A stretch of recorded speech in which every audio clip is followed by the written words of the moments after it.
La palabra del Señor nos permite ver la verdad. Es lo que vamos a hacer esta noche. Vamos a descubrir algunas cosas que quizás no imaginábamos, porque hemos aprendido que el hombre en su caminar en la vida espiritual tiene tres enemigos: el mundo, el demonio y la carne. Cuando hablamos de la carne pensamos casi siempre en únicamente el pecado sexual, pero resulta que la carne son muchas más cosas. Hoy vamos a hablar de el egoísmo sutil de la vida cristiana. El título nos está preparando para entender que hay un sentimiento que nace de lo profundo del ser, que muchas veces no es reconocido. El egoísmo puede manifestarse de maneras que pasan desapercibidas, pero el problema es que desvían el corazón de la humildad y del amor sincero y genuino hacia Cristo y hacia los hermanos. Hay formas en que el egoísmo puede infiltrarse con actitudes y comportamientos que a veces se disfrazan de buenas intenciones o de piedad.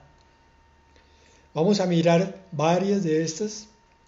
No las podemos profundizar porque son bastantes, pero tengámoslas por favor en cuenta y sobre todo mucha humildad para reconocer delante de Dios en nuestra propia carne, entendiendo, como decíamos en la oración y en la introducción, que la palabra de Dios es bendición siempre.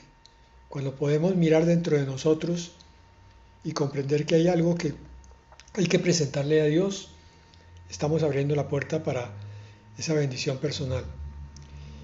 Bueno, la primera forma de egoísmo es la búsqueda de reconocimiento personal.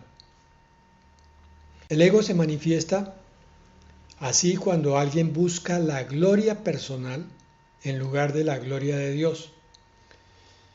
Por ejemplo, eso puede ocurrir en actos de servicio o predicar la palabra o liderar en la iglesia, porque la persona puede desear ser admirada o reconocida por los demás. En vez de actuar en el amor de Dios, se está mirando a sí misma.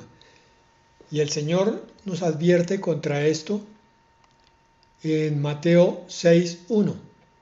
Dice: guardaos de hacer vuestra justicia delante de los hombres, para ser vistos por ellos. De otra manera, no tendréis recompensa de vuestro Padre que está en los cielos. El camino aquí es totalmente opuesto a buscar el reconocimiento, y esto es algo por lo cual debemos estar avisados en cualquier cosa en la iglesia. Cuando traemos una palabra, cuando hablamos delante de la congregación, cuando hacemos una ofrenda o un donativo, cuando ejercemos un ministerio de la iglesia como visitar las cárceles o los enfermos, todo eso tiene que ser examinado a la luz de la comunión con el Espíritu Santo para que Él muestre cuál es la verdadera motivación. Hijo, ¿lo estás haciendo por servirme o lo estás haciendo para que los demás te miren? Es algo que todo predicador debe ejercitar antes de subir al púlpito. Es increíble la cantidad de veces que la voz de Satanás o la voz de la carne intentan tomar el papel de la gloria de Dios en una predicación. ¿Quién se iba a imaginar eso? Pero eso es así, es uno de los principales amenazantes de la vida ministerial. En segundo lugar, la victimización y las quejas. Vamos a aclarar esto. Alguien puede usar mecanismos para mostrarse insistentemente como víctima de otros. o de enfermedades o de maltrato por parte de la vida. Entonces no puedo mostrar, no puedo decir nada con respecto a eso. Sí puedo. Lo que pasa es que aquí la frase que yo dije es muy clara. Mecanismos para mostrarse insistentemente, aún como víctima. Porque cuando asumo ese papel, estoy queriendo llamar la atención sobre mí. Entonces tengo también que vigilar por qué razón estoy buscando una orientación, una oración, una consejería. Estoy buscando inspirar lástima, por ejemplo, para buscar ganancias secundarias como cuidados, como atención, incluso como dinero. La Biblia nos exhorta en Filipenses 2, 14 al 15. Voy a leer, Dios habla hoy. Háganlo todo sin quejas ni discusiones, para que nadie encuentre en ustedes malas intenciones ni falta alguna, y sean intachables hijos de Dios en medio de esta gente mala y perversa. Entre ellos, ustedes brillan como estrellas en el mundo. Bueno, entonces, ¿qué pasa aquí? Yo no estoy hablando de que el creyente no pueda tener malos momentos y querer un apoyo, una oración, una orientación para salir de esa situación. El problema está cuando la situación se vuelve, dijéramos, pegajosa, es decir, yo no me la quiero quitar de encima. Entonces, tener una situación que inspire lástima viene siendo el mecanismo por el cual yo logro la atención de los demás. Y ahí, obviamente, ya está trabajando el ego. Si yo estoy llevando mis cargas, mis dificultades, mis necesidades, mis enfermedades a la presencia de Dios y estoy confiando en que Él me va a consolar o me va a sanar o va a aliviar por lo menos, estoy haciendo lo correcto. Si estoy buscando la atención, entonces he caído en la trampa del egoísmo.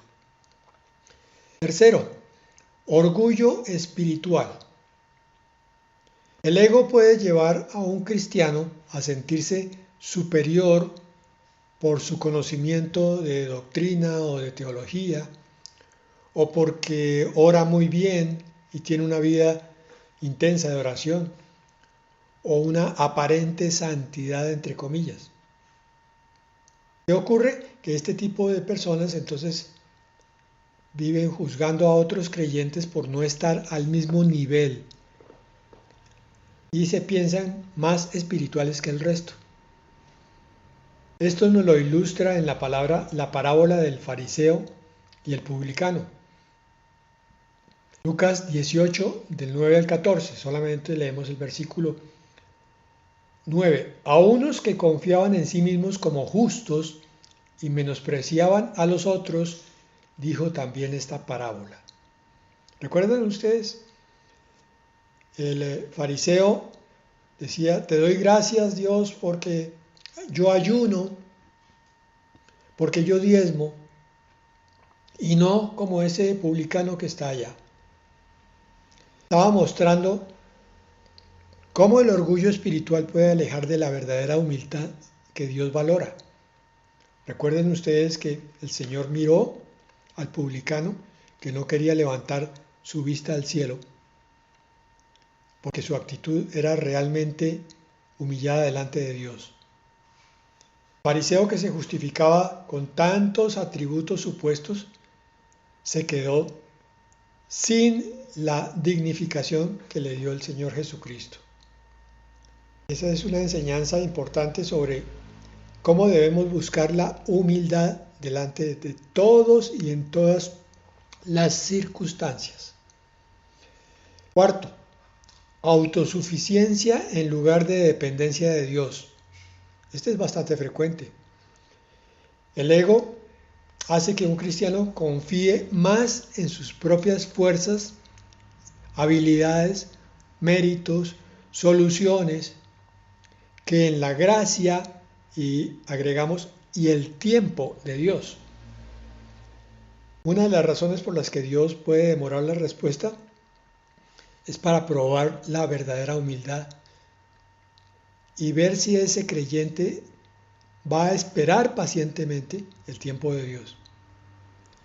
A veces entonces se ven actitudes como que uno cree merecer bendiciones por sus buenas obras y no necesita la guía divina para tomar decisiones. Lo hemos dicho varias veces. Una cosa es tomar la decisión y después pedir la bendición de Dios. Pero otra cosa muy distinta es ir en oración a preguntarle a Dios qué es lo que quiere que sea hecho. La escritura en Proverbios 3, versículos 5 al 6 nos dice: fíate del Señor de todo tu corazón y no te apoyes en tu propia prudencia.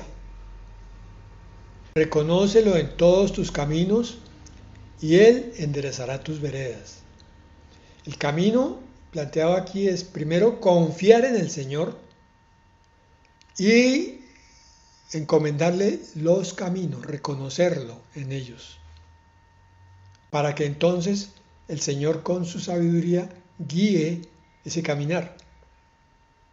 Es muy diferente a que después de que yo esté casado le pida bendición de ese matrimonio, que fue un capricho de parte mía, bien porque la pareja era muy bonita o tenía mucho dinero o aparentaba tener cualidades, incluso aparentaba amar a Dios. Y yo me encapriché y me entusiasmé y eso fue todo el motivo. Después le digo: Señor, ahora sí, entonces me voy a casar delante de ti. ¿Ya qué? Quinto, competitividad en el ministerio.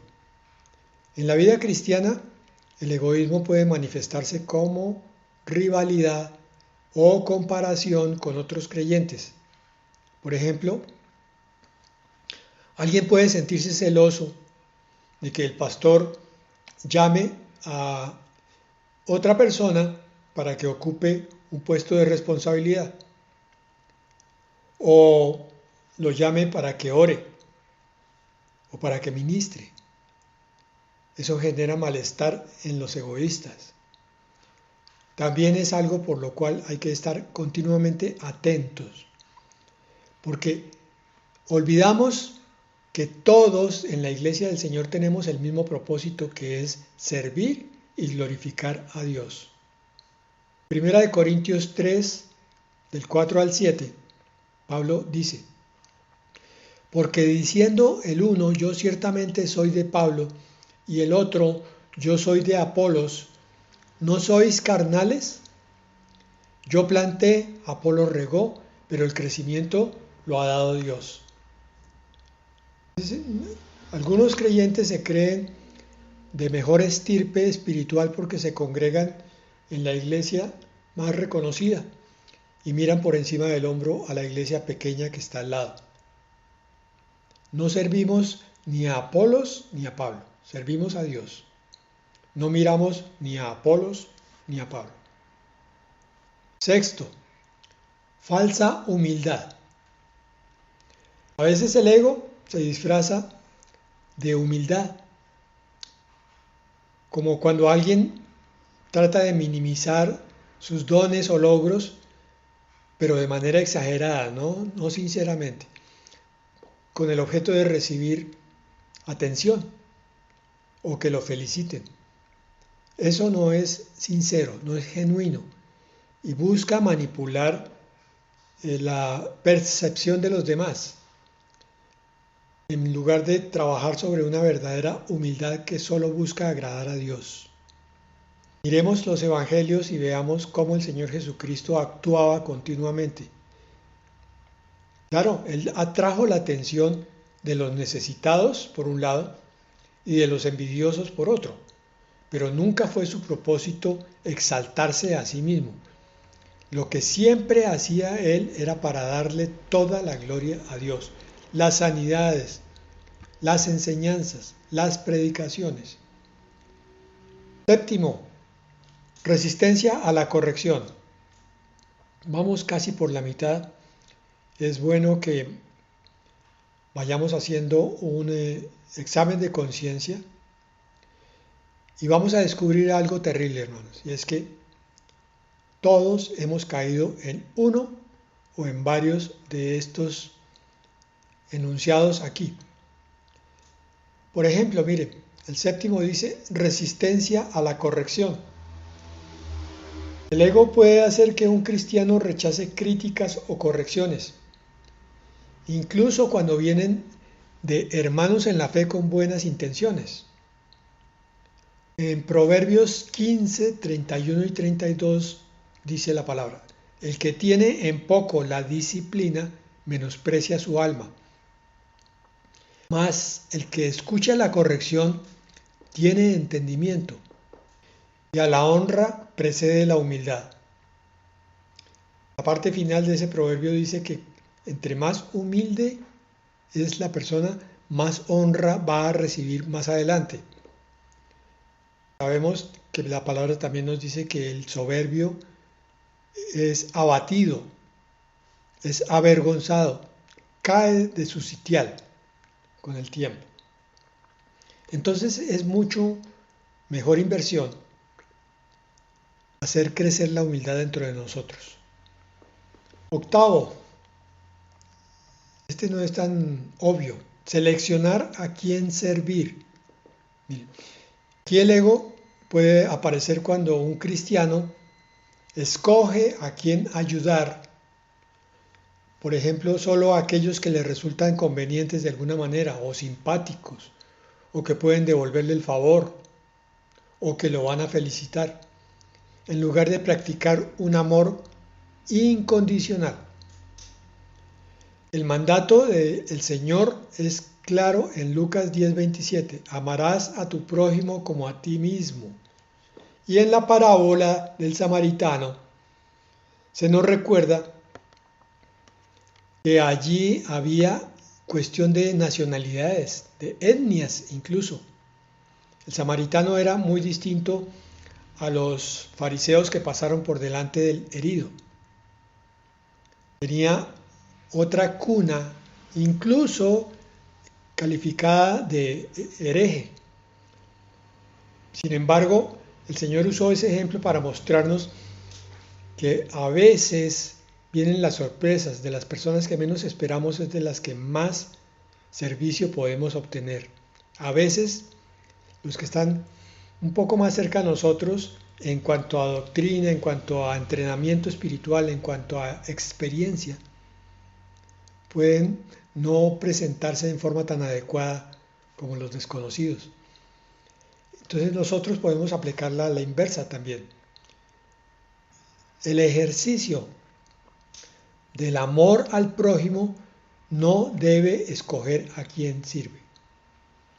Noveno, buscar experiencias espirituales para satisfacción personal. Eso se ve muchísimo hoy en día. Algunos cristianos persiguen momentos de éxtasis espiritual, llamémoslo así, o emociones intensas en la adoración o experiencias místicas, no para acercarse a Dios, sino para sentirse bien consigo mismos, para mostrar que estuvieron en conexión con lo sobrenatural. Y después se lo dicen a todo el mundo: uy, hermanos, es que me sentí en la gloria. Y se percibe entonces el orgullo, la falta de humildad.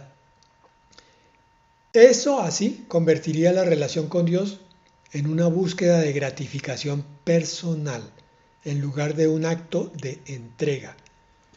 Y esto nos aclara la razón de por qué muchos no continúan en el camino del Señor. Cuando no se les está felicitando, cuando no se les está reconociendo, deciden que es hora de cambiar de sitio, porque ellos no están dispuestos a dar un momento de sacrificio o de compromiso o simplemente de autonegación. Juan 4, 23 al 24 dice: mas la hora viene y ahora es cuando los verdaderos adoradores adorarán al Padre en espíritu y en verdad. Leía yo esta tarde, hermanos, con respecto a la adoración, que la fe sin adoración es fe muerta. Y nosotros estamos dejando la adoración como una actividad un poco secundaria o anexa al culto o a otras actividades, pero nunca pensamos que podíamos tener de pronto un momento de adoración al terminar de leer la palabra de Dios y no simplemente decirle Señor te alabo, sino un verdadero tiempo invertido de varios minutos reconociendo la grandeza del Señor. O después de la oración, cerrarla con adoración. Cuando estamos solos, cuando estamos en la congregación y llega el momento de la adoración, abrir ese corazón de una forma completamente transparente y sincera. Cuando los verdaderos adoradores adorarán al Padre en espíritu y en verdad. La hora viene.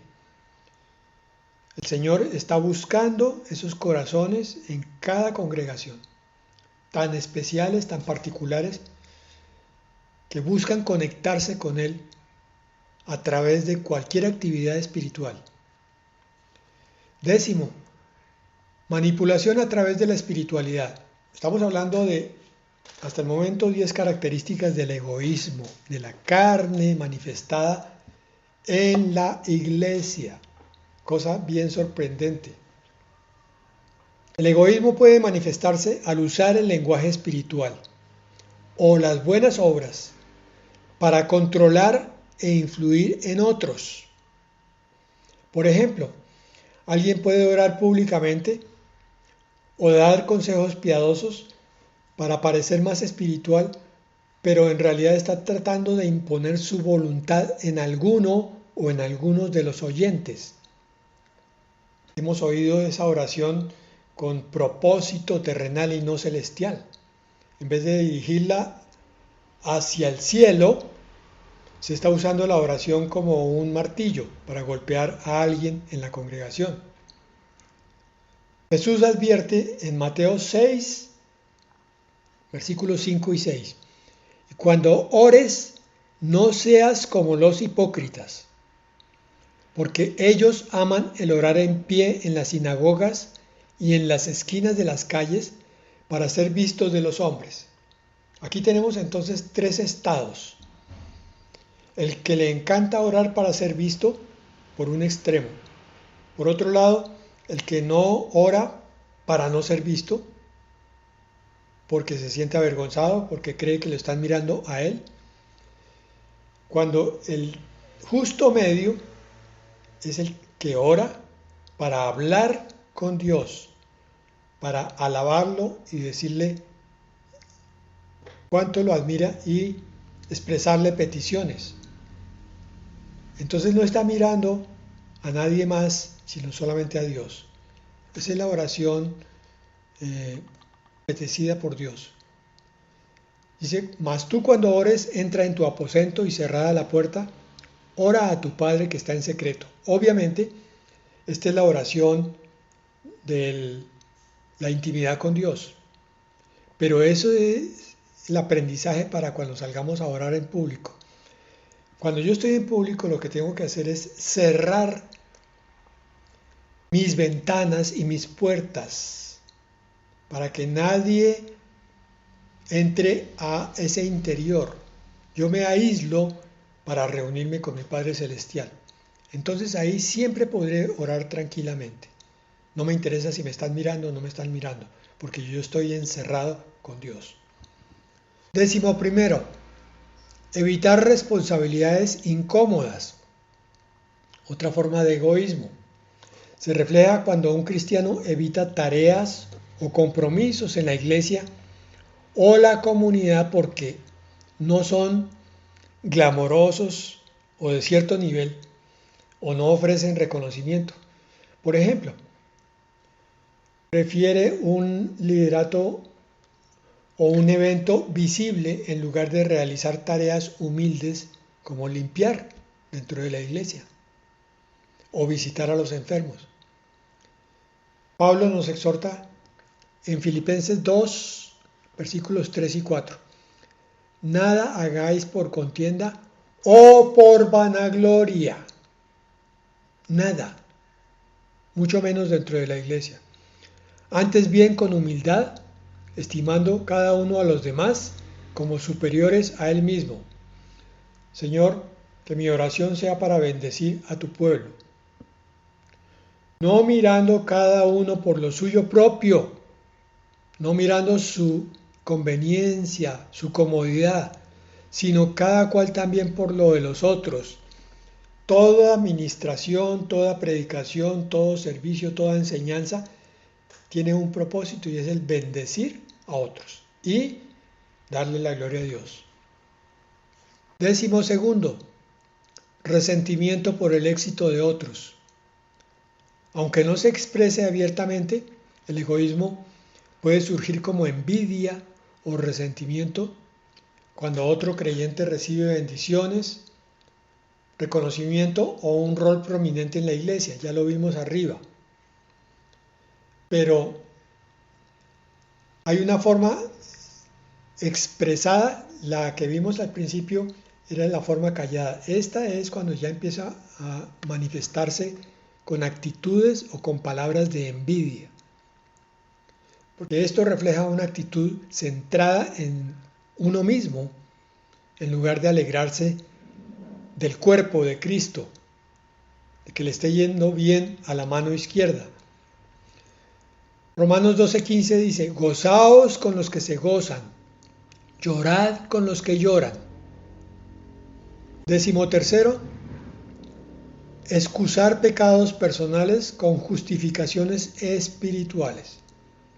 El egoísmo puede llevar a racionalizar o justificar comportamientos malos, diciendo cosas como, no, Dios entiende mi situación, Dios me comprende, eso no es tan grave.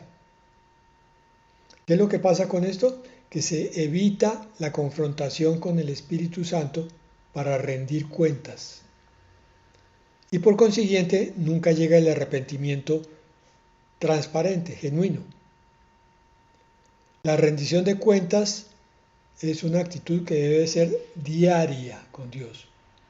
Que yo tengo que poner en primer lugar la obediencia a Dios por encima de mi comodidad personal. Primera de Juan 1, 8 al 10.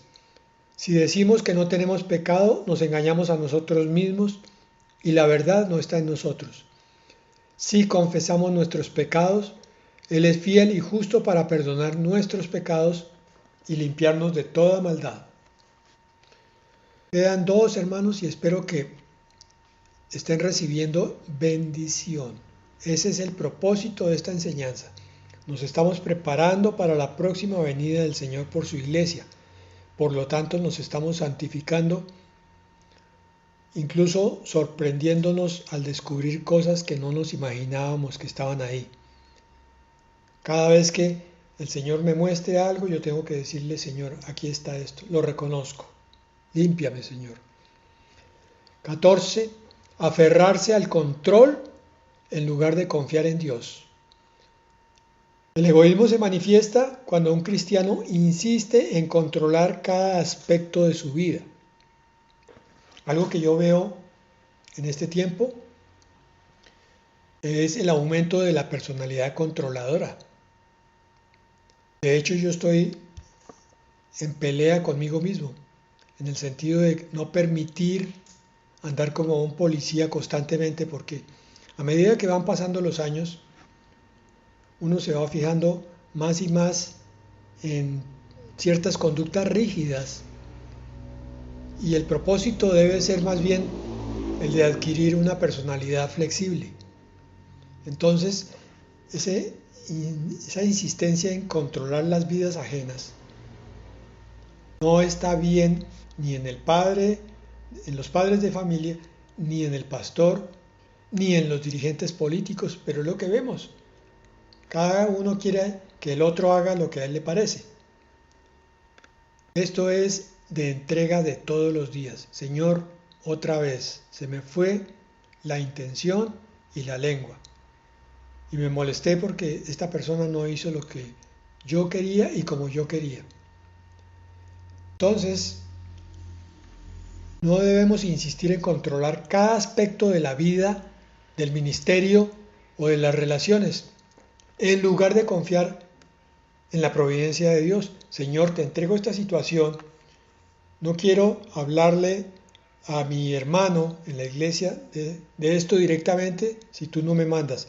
Más bien te pido en oración por su corazón y por el mío, para que podamos vivir en armonía. Esa obsesividad puede incluir planificar obsesivamente toda la actividad para con Dios, sin dejar espacio para la guía del Espíritu Santo, o resistirse a delegar tareas en la iglesia por temor a perder el control. Lo mismo nos puede pasar en la casa. Entonces, Proverbios 16:9 dice la palabra: el corazón del hombre piensa su camino, mas el Señor endereza sus pasos.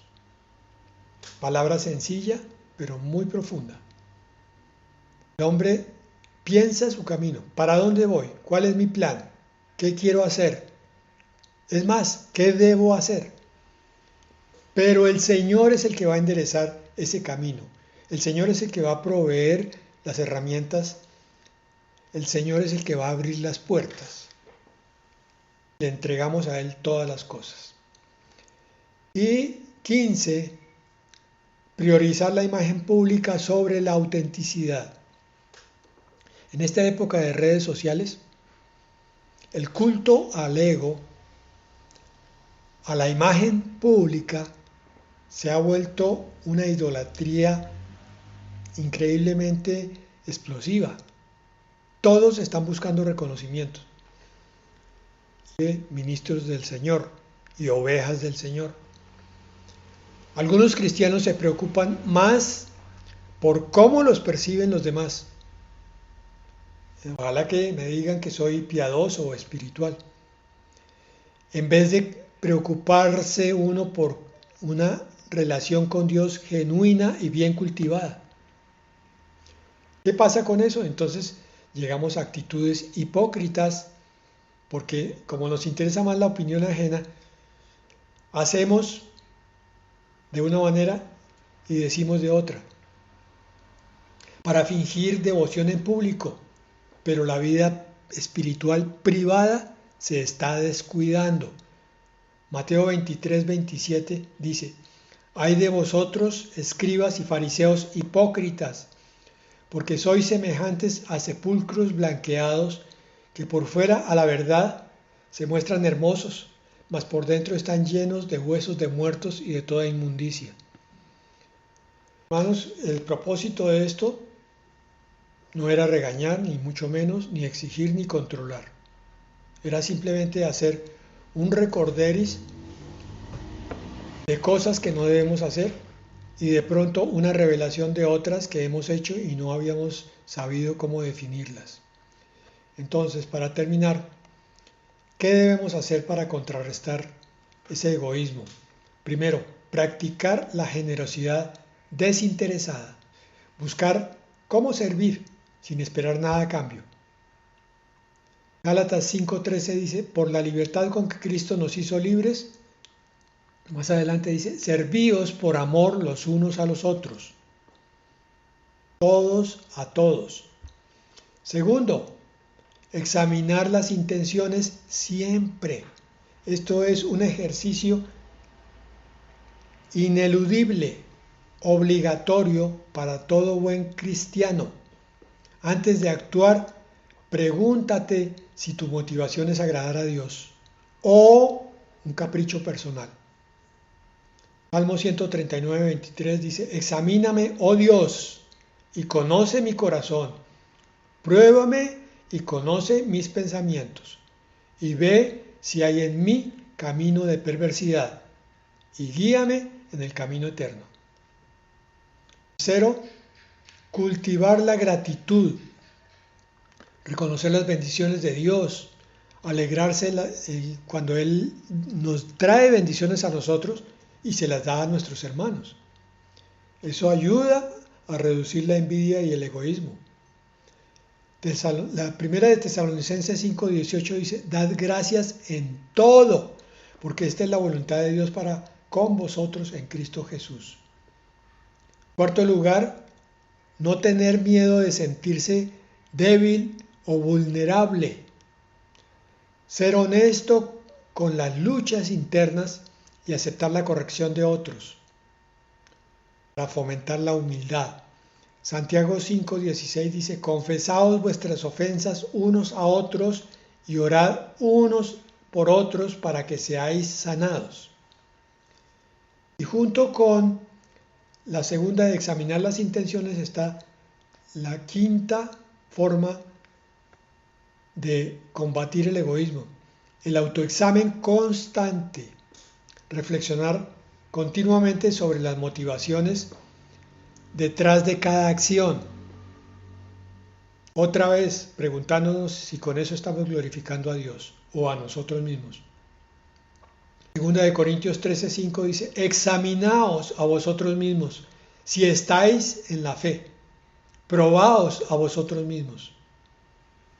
Y tres más son oración, servicio y estudio de la palabra, para completar con el mecanismo de control del egoísmo. Bueno, mis hermanos, amén y amén.